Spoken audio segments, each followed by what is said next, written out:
If you are looking to rent abroad, slow down. Just don't go online and start looking at a bunch of pretty photos. There are lots of decisions that you need to make first. After living and moving in both Panama and Portugal, I have learned that some of the biggest mistakes happen before you ever sign the lease. So let's get started. I am actively in the looking for an apartment phase. I am looking for an apartment here in Portugal. So I'm just not talking about things. I'm actually sharing you the tips that I'm going to be using to find this apartment. Okay? So one of the first things you need to define is your real budget ceiling. This is not what you're just hoping to pay per month. This is actually your true budget ceiling. For instance, say you can afford to pay $1,200 per month for an apartment. That's what you want to pay per month. But you also have to think about, what if your landlord charges you 2 months of deposit plus 1 month of rent in advance? So that is 3 months. That is $3,600 that you're going to have to pay your upfront costs way even before you move into the apartment. And that's not including your costs for electricity, your cost to set up your internet, to set up your cable. What about costs for groceries? What about little odds and ends that you need when you move into an apartment? Cleaning supplies. There might be some additional small appliances that you need. So when you're thinking about your true budget ceiling, think about all of those things, not just what you want to pay per month. When I moved to Panama, and especially here in Portugal, I learned that those upfront costs really surprises you. Now, I didn't realize that I was going to have to pay 2 months of rent plus 2 months deposit. That equals 4 months rent here in Portugal. Now, because I had the money in savings, I was able to do it with not a problem. But it was something that I kind of missed and didn't factor into my budget. I didn't factor the max that they could charge. So you want to think about those upfront costs so you don't have any financial surprises. If you don't define your true budget ceiling, then you're going to be shopping for apartments emotionally instead of strategically. All right, so let's go on. So the second thing we're going to talk about is to define your non-negotiables. These are things that you absolutely will not compromise on, no matter how pretty the apartment looks.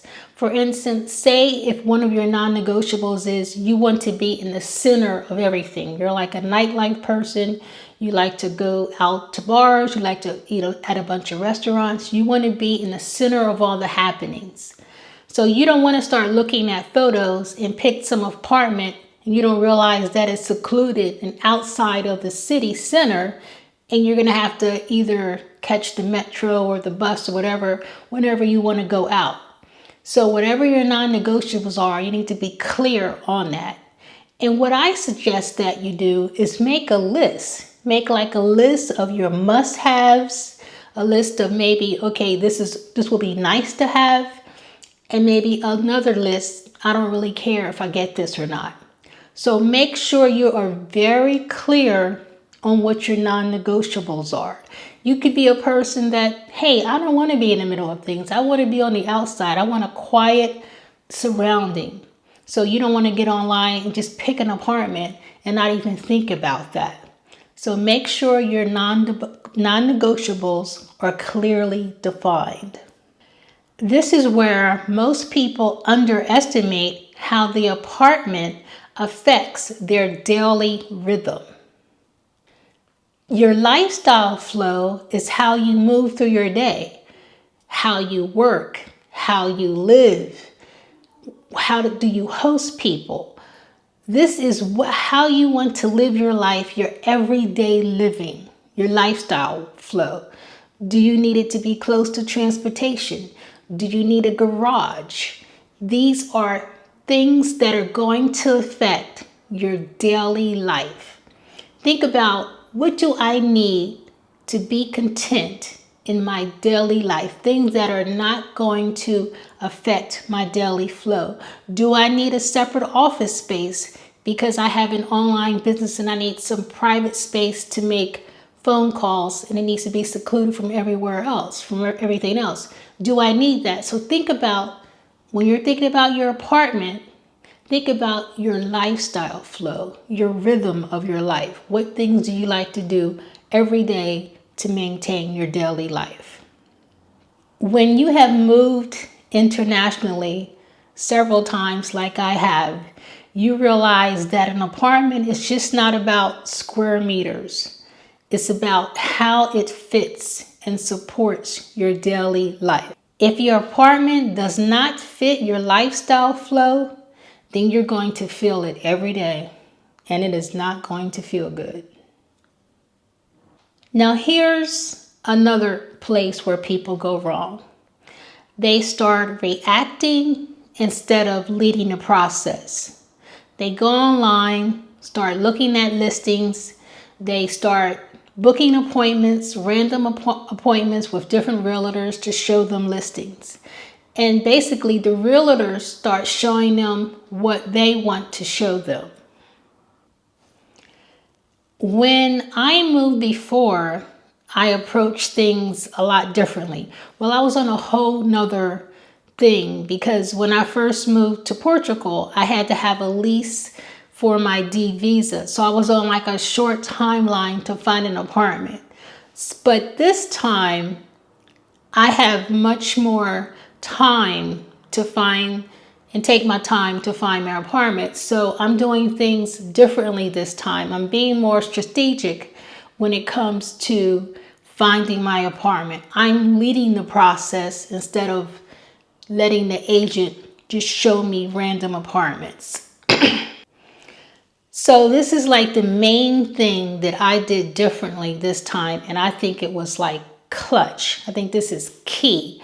Instead of just giving the agent, your budget, because they always want to know your budget, because they got to know what price range to stay in, and them just sending me random listings, what I did was have the agent come to my apartment. Our first appointment was here in my apartment. And you want to know why I did that? I wanted her to see my standard of living, my lifestyle flow, my quality of life, how I like things. So when she is looking for an apartment for me, immediately she's going to know if I'm going to like this or not, because she got to come into my space.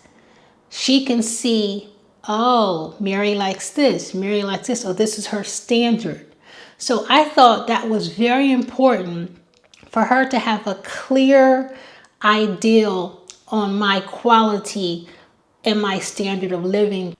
So one thing that I have noticed here in Portugal is that the apartments can differ so much in the quality, and they can be for pretty much the same price or similar prices, but the quality, the standards, the building, all of this can be so much different. So welcoming her into my space, now she has a clear idea of my living standards and what type of apartment to search for me. So there's going to be no time wasted with a bunch of apartments that I won't even be interested in. She has a clear ideal now.